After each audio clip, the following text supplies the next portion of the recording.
them. We probably could have used it for Romeo and Juliet for when you guys were up on the stage. We didn't have it at that point. So these things are added technology. You'll be seeing them. So this is my first time actually seeing the whole contraption. It's pretty interesting. Just ignore it. It's gonna follow me. Don't worry about it.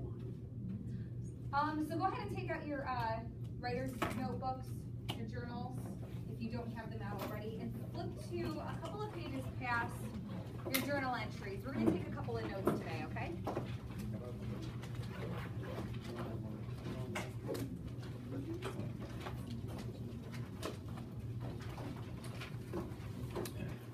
Knowing we're all there.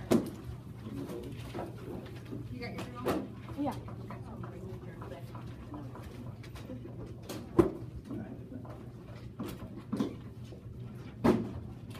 All right, so I'll wait until everybody's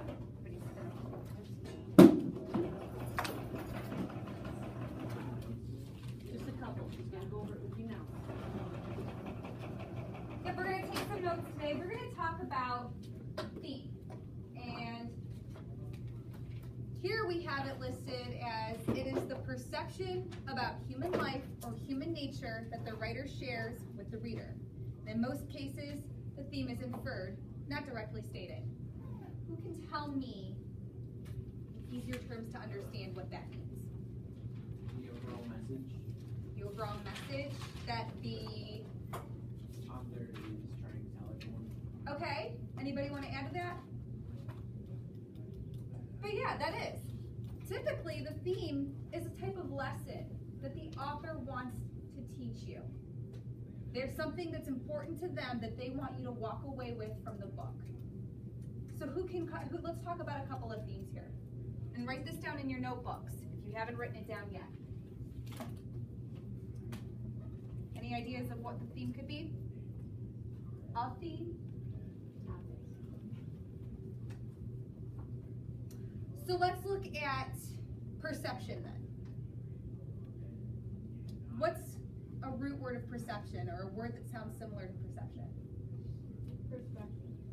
Perspection? I heard who said the other one? Not perspection. Nice try though. I heard it. Who said it? Perceive. Persuasion. Not persuasion. Now we're just going off into a different tangent. Precipitate. All right, let's go back to perceive, because this one's right. What does it mean to perceive something? Alice? What you take out of what you read. What you take away from what you read.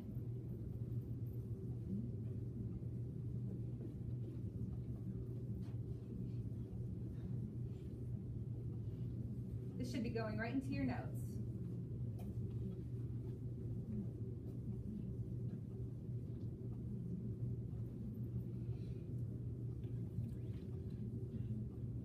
So, Miss Joyce used this example earlier today, and I thought it was a really good example.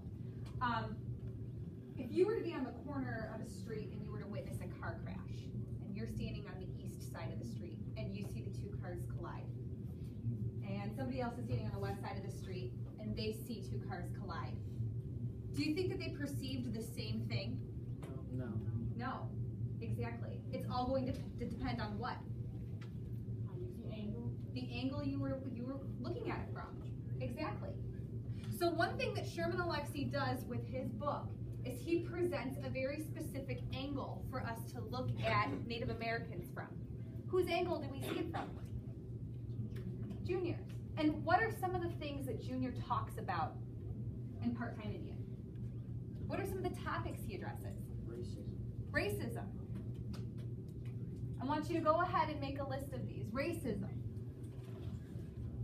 What else? Poverty. Family. Family. What was it? Friends. Go ahead and call them out. Death.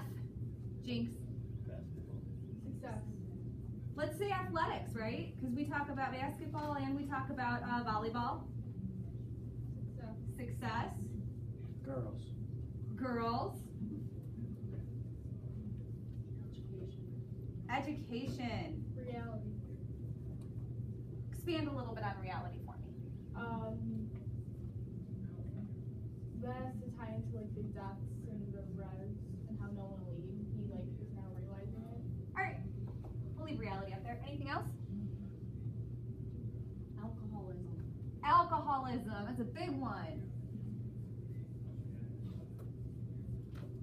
Anything else?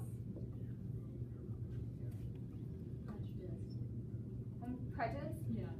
It's Miss Joyce whispering answers to you. No. Prejudice. Is stereotypes and racism like the same thing? They can be, or they can be different. Depends on how you talk about it. So we'll put stereotyping up there. Morals. I didn't give it to her. No, I promise. I didn't come up with that one. Morals, good. Values. Values. What else? Anything else? I think it's safe to say this list can keep going and going and going. We touched on some of the big ones though: racism, poverty, stereotyping, alcoholism, prejudice, death, even education and reality. Santina, that's a good one. So what I want you to do is in your notebook now, you should have made a good list of those. I want you to address 5 of these. Or if you want to add a different one to this list, I want you to address them. And I want you to start your sentence by, and I'll put it up on the board for you.